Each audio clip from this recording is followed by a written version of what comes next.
Every night, a lonely boy named Finn sat on his rooftop, staring at the stars.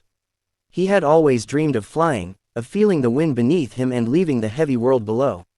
"If only I had wings," he whispered, clutching a small feather he'd found in the woods. What Finn didn't know was that his wish had been heard. From the hidden realm of fairyland, a curious fairy named Sylvie had watched him.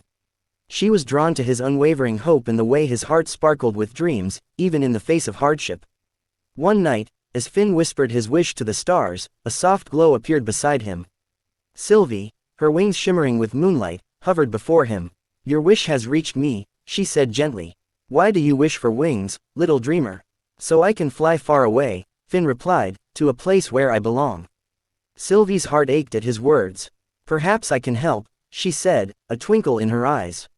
Sylvie promised Finn she could grant him wings, but there was a catch. "To earn them, you must prove your heart is as light as the wind and as strong as the mountains," she said. She gave him 3 magical tasks. 1. Retrieve the starflower from the highest peak of the Whispering Mountains. 2. Cross the crystal river, whose currents tested the strength of those who dared step in. 3. Face the shadow beast, a creature that fed on fear and doubt. Finn hesitated but nodded. "I'll do it," he said, determination shining in his eyes. With Sylvie by his side, Finn climbed the jagged Whispering Mountains. The journey was grueling, but Sylvie's encouragement kept him going. When he reached the peak, he found the starflower glowing like a tiny sun. As he plucked it, he whispered, "This is for my wings." Next, he faced the rushing waters of the crystal river.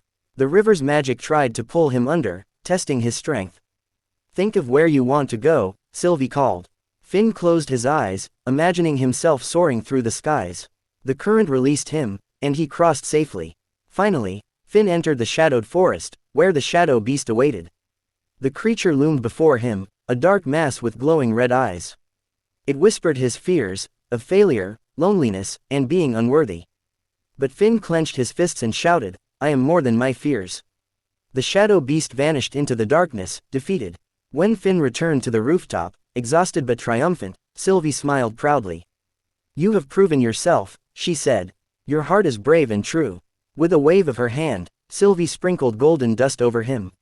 Finn felt a strange warmth in his back as radiant wings unfolded, shimmering with every color of the rainbow. He flapped them once, twice, and suddenly he was soaring into the night sky. Laughing with joy, he looked back to see Sylvie watching him, her own wings glowing softly. "Thank you," he called to her. "Fly high, dreamer," she replied, a tear of happiness in her eye. Finn flew higher and higher, his heart lighter than it had ever been. He no longer wanted to escape the world but to explore it, to share his newfound strength and hope. From that day on, Finn was known as the boy with rainbow wings who brought magic to his village. And though Sylvie returned to fairyland, she often watched him from afar, proud that she had helped a little dreamer take flight. Moral of the story: dreams take courage, and true strength comes from facing your fears. With a brave heart and a little magic, even the smallest dreamer can soar.